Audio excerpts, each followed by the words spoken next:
जय Jagannath welcome to Angul aroma आउ एक नुआ वीडियो को आपण मानक समस्त को स्वागत। आज लंच रे हेची हमर प्रॉन मसाला। आम ये आधा केजी प्रॉन नहीं छु एवं प्रॉन को भल भाव धोई नबा।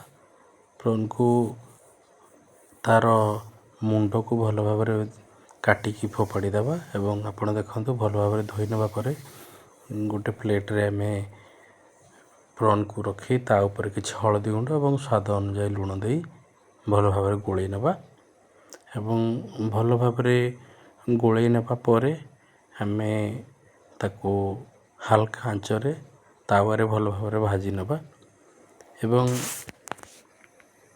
प्रॉन भाजी हेबा पई 10 रु 15 मिनिट समय दरकार। देखंतु हमर प्रायतः प्रॉन हे गलानी।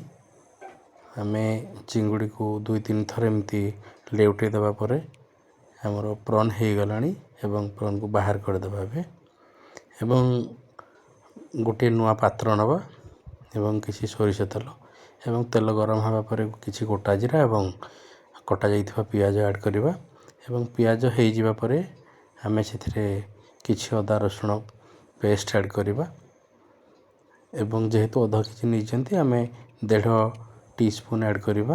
एबे हमर प्रॉन मसाला एवं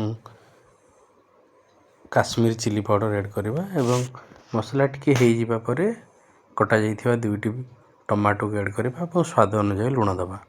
हमर भल भाव टमाटो एवं मसाला हे जिबा परे आपण देखुचंती टमाटो भल भाव मेल्ट हो सारानी।